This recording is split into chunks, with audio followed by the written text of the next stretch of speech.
সবাইকে আমি অনুরোধ করি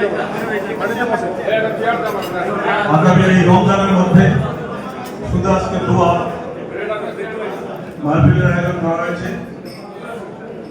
এখানে শুধু আপনারা যারা উপস্থিত হয়েছে তাদেরকে আমি অনুরোধ করবো আজকে বর্তমান কেন্দ্রে যারা আছেন সবাইকে অনুরোধ করবো আগামী দিনে যারা নির্বাচন করতে চান কি অবস্থা আছে সবাই আপনারা জানেন। বিগত দিনে আমাদের কোনো কন্ট্রিবিউশনই ছিল না এফবিসিসিআইতে, অ্যাডমিনিস্ট্রেশন দেওয়া হয়েছে। আমরা সবসময় চেয়েছি আমার কোনো একটা ব্যবসায়ীকে এখানে অ্যাডমিনিস্ট্রেশন হিসেবে দেওয়া হবে, সেটা কিন্তু করা হয় নাই, আমাদের শুনে নাই।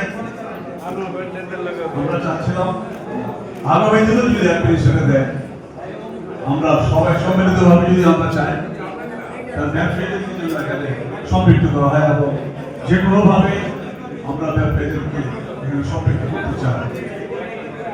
আপনারা যারা নির্বাচন সবাইকে আমি অনুরোধ করবো আগামী দিনে যাতে প্যানেল তো অবশ্যই হবে। আমি চাই প্যানেল হইতে হবে একটা, প্যানেল হইতে হবে একটা। আপনারা যদি ব্যবসায়ীরা এক থাকি, ব্যবসায়ীরা আমরা নির্বাচন আসলে সবাই বিভিন্ন দিকে সরে চলে যাই।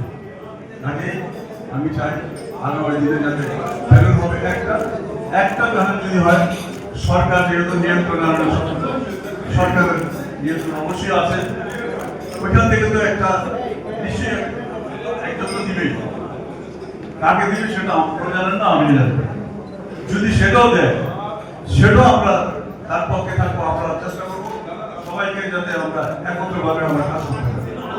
আমরা সরকারের বিপক্ষে পক্ষের লোক আমরা কাজেই আমরা চাচ্ছি আগামী দিনে যাতে একটা প্যানেল হয়, সেদিকে লক্ষ্য রেখে আমি ফার্স্ট প্রেসিডেন্ট যারা আগামী দিনে যারা ক্যান্ডিডেট হয়েছে সবাইকে অনুরোধ করবো আগামী দিনে আমরা বসে আমরা চিন্তা ভাবনা করে আমাদের ফার্স্ট প্রেসিডেন্ট যারা আছে, ফার্স্ট প্রেসিডেন্ট যারা আছে তাদেরকে আমরা দায়িত্ব দিয়ে তারা যদি সিদ্ধান্ত নেয় এ প্রেসিডেন্ট হবে, ঠিক সেভাবে আমরা নির্বাচন আনবো। এটা কি আপনারা সবাই রাজি আছেন? আপনারা